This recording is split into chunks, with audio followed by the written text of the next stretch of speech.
As we begin the day on which the average working woman ceases to earn any further money this year compared to the average working man, we thought it important to take this opportunity to educate everyone on the difference between two very real gender inequalities that exist in the United Kingdom today: equal pay and the gender pay gap.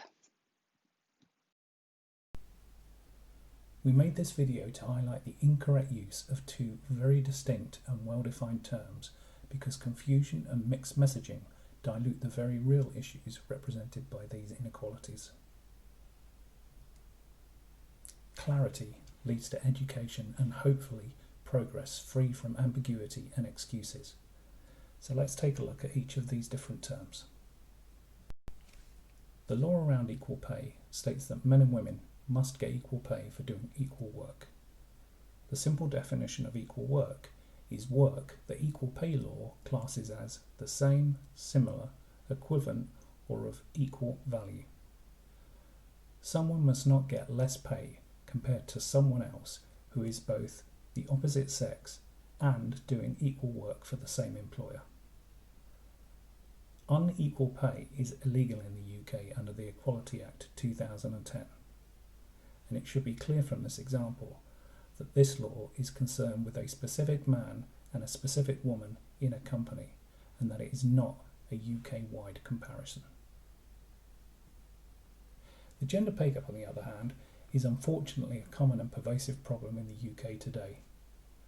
By examining data, gender pay gaps can be found in every place, from job functions to single companies, individual sectors, and the UK as a whole.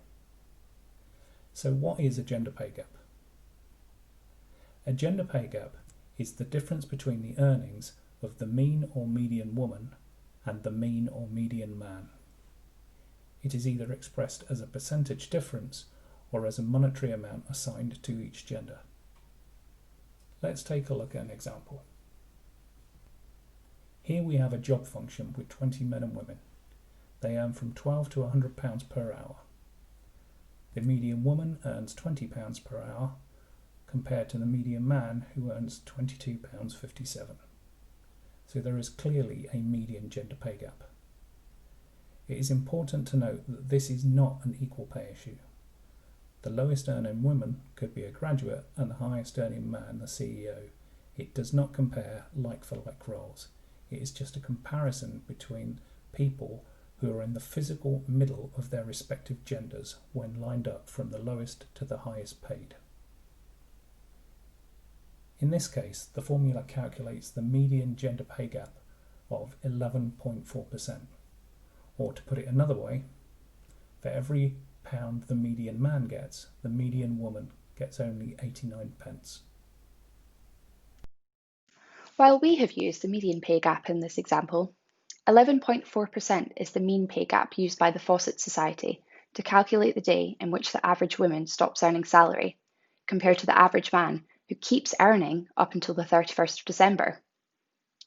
Hopefully you can see that rather than this being Equal Pay Day, it should in fact be Gender Pay Gap Day. Using the term equal pay to describe the gender pay gap conflates two very different terms. It confuses many people, and it shows widespread misunderstanding of the basic principles that unfortunately give many the excuse they need to ignore this inequality.